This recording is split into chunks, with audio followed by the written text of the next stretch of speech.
Hello, and welcome to Week 5, Unit 4 of Application Development for SAP Business by Design. In this unit, we're going to look at forms. Now, obviously, there's many ways that we want to be able to view and work with data in SAP Business by Design, and one of those is be able to provide printouts of some of this data in some type of format. And for us, those are forms. Now, there's lots of standard forms within the solution already. And there's an opportunity for us to be able to not only extend those standard forms, but also create our own forms, new forms, based on any kind of data that we want in any kind of format and layout. We have the ability to create these new forms and modify their layouts from the SAP Cloud Application Studio. And then with these forms, we can either print them or they can be emailed, faxed to a business partner, but all kinds of options. Now we're going to go ahead and create our own form today, and we'll be able to show how to have a preview button for that. Now there's a few tools you can use when working with forms. One of them is the Easy Form Editor, which is you can go in and just do some minor modifications. You might just add a field simply to an existing form, for example, and just place it in one spot and be done. It's not very extensive. If you want to do a lot more extensive changes, you want to use the Adobe Lifecycle Designer. And this is available for you to download. If you go to Application and User Management and then the Download Center, you can go in there and you can download the Adobe Lifecycle Designer as well as the plugin for it to be able to work with our forms. If you don't see that Work Center, just go in and make sure that you get it assigned to your user. So this is what we're going to go ahead and do. Let's go ahead and jump into the studio. Now I'm logged into the SAP Cloud Application Studio here, and what I'm going to do is I'm going to go ahead. I've already installed Adobe Lifecycle Designer on my machine. I've also made sure that any file format of XDF is associated to Adobe Lifecycle Designer. If I go into the help under Developer Desktop and then Print Forms, it has info on what I need to do. As I mentioned, you can go to the Download Center to be able to download the actual Adobe Lifecycle Designer if you do not have it. Once you have it, you'll have to adapt the file type to that program, and then you should be good to go. Now I've already have that part done. I want to create my form. I'm going to again right-click on my business object, as we've done a lot of times now, and I'm going to say Create Print Forms. Now this gives me the option to create a whole new print form. I'm going to give it some info here. Description is a bonus plan form, and I can choose an existing group or create a new one. We're going to create a new one here. And I'm just going to leave that name there, say save, and next, and then I say what data I want to be able to provide to this form. So what data should even be allowed to be on the form. So we're going to add all this. I don't need the is consistent, but I would say the other stuff is reasonable. I could even add the employee name from the association if I want to, and be able to put that on the form. So let's go ahead and say next, and then what's the description? Default is fine, but we'll just capitalize it, and language is English, and finish. So now this creates the form interface for us. This is basically like a special type of web service that will pass the data to the form when we tell the system to create it. And I'm going to go ahead and say yes here, and you see it opens up Adobe Lifecycle Designer for me. Now, Adobe Lifecycle Designer is a very powerful tool. There is a lot of stuff we can do in there. We're not going to cover that in this course of this unit just because it would take a lot more time. It's a much more advanced topic for us.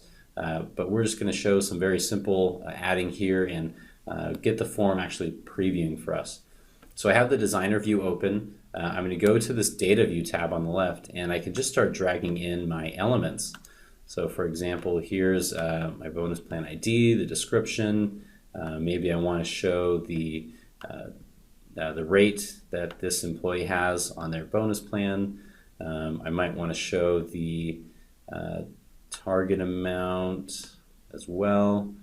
And you can see I can even move, after I add those in, I can move the forms around themselves and or the fields. Let's add that over here, currency code. Maybe I want to show the formatted name for the business partner. And if I just drag that, it's such a small little place to click. I could even say employee. And so I can do all kinds of adaptations here. For us, this is going to be enough right now.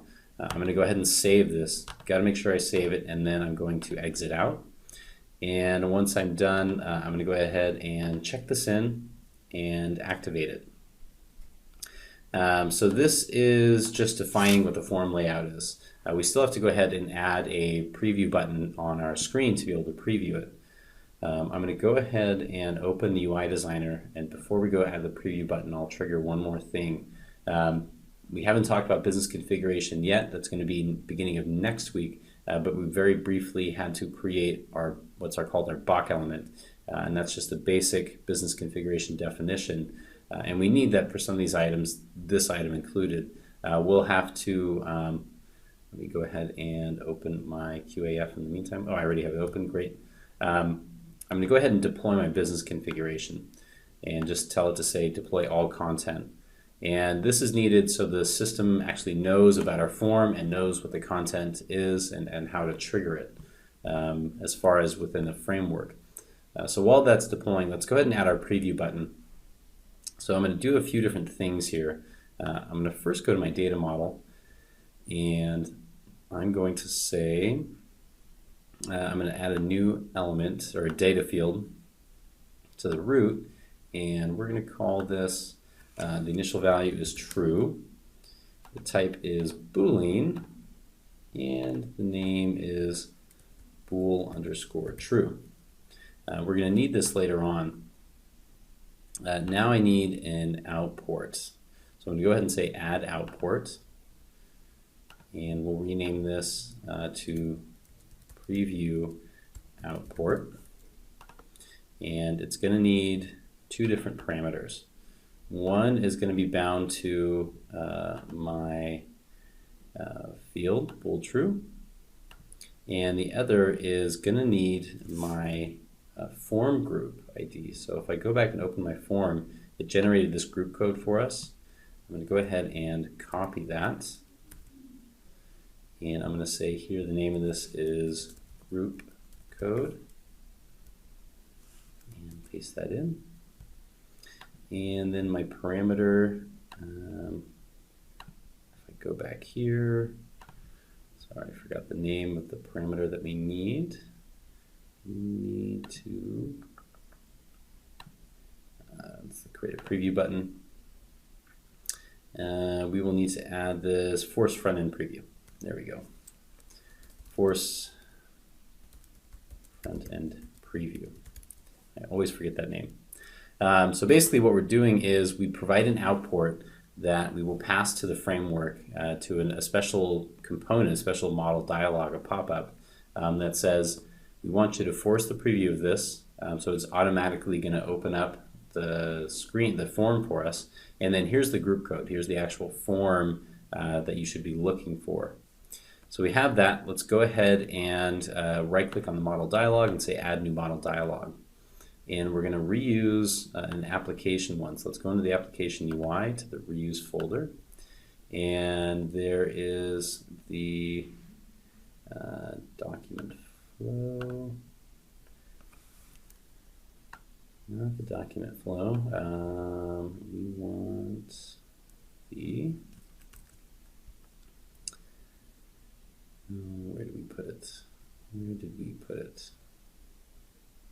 Not the event handler, we are looking for the model dialog. Here's our model dialog. Controller, not there. We created our output. Here we go, model dialog. We use output management, not document management. There we go. Output management, there is the preview. Okay, and then if we look at this, we now have to give it the binding. We have to tell it how to get our info. So I'm going to go ahead and say add new navigation, and I'm going to use that output I just created, the preview output, and we're going to use this to pass in this data. So I'm going to bind the group codes and the force front-end previews together.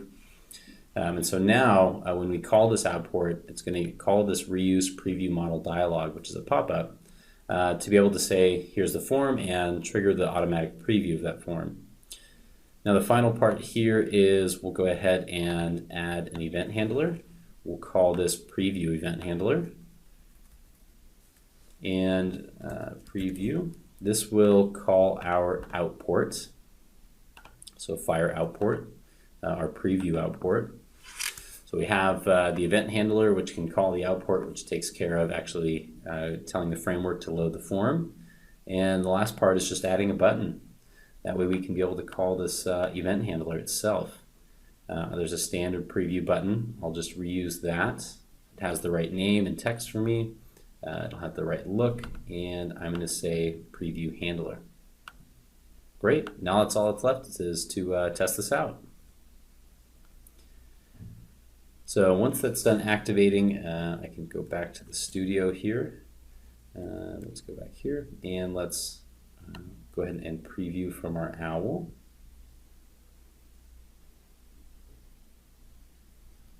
Actually, I think last time that was slow, so we'll go ahead and load this automatically. And we'll go ahead and log in with Sales O2P again. Good old Kate Jacobs. And if I go to bonus plan, and we'll just edit the first one. Let's edit that. Here's my preview button. It's going to load that data for us. And let's go to preview. Oop, I have a problem. It says that the node reference is not correct and the attribute binding is missing. So that's okay. And it even gave me a little warning message down here. So let's go ahead and go back to our UI component and see what's wrong. So I have my button, that's fine. I have my event handler. Ooh, not what I wanted. Let's go back here. I have my event handler. We'll tell all these to close, that way they stop bothering us. Our event handler is there. That should be calling our output, which is great. It is. We have our output, which is passing the right info, and then our model dialog, which is there. And one thing I realize now that I missed is that I actually have to do a binding here, and that's what it mentioned, right? My node reference binding was missing, and we actually have to tell it to, it doesn't like me because I've already had a problem here, bind this. So let's go ahead and it added it. Let's save and activate that. So we bind it to the root of our data model, and that's how it's going to be able to know to pull what data to pull into the form. We told it what form to load, but not what data to pull. So we have that binding. Now we can go back and try and preview again. So let's go into here, and we'll log in again. Perfect, it's already logged in for us. Let's go to the preview, and just tell us to not show again. And preview this. So you see it's going to open up the pop-up. We see our form there default, and we told it to force the preview to true. And so now it automatically just opens up our form, and now we see our form. We see the data there, what's the bonus plan ID, the description, rate, the amount, currency code, and the employee. So this is obviously a very crude form. I would probably want to clean this up and give it a nice format with some good header text, and give some good context behind it, all the different data there. But at least now we're able to add our form and get it into the system. So basically we can add our own forms and generate them, and obviously be able to put them into the application. We use the Adobe Lifecycle Designer to create our form. Although very basic in this case, you can do a lot within the Adobe Lifecycle Designer itself. Also, you can take your extension fields, and if you right-click on your extension object and say extend forms, you can also publish your extension fields to those forms for that standard object. And then be able to adapt those forms either simply or more advanced like. So there's lots of work that we can do with forms within SAP Business by Design. And this is just one case of being able to add our own simple form.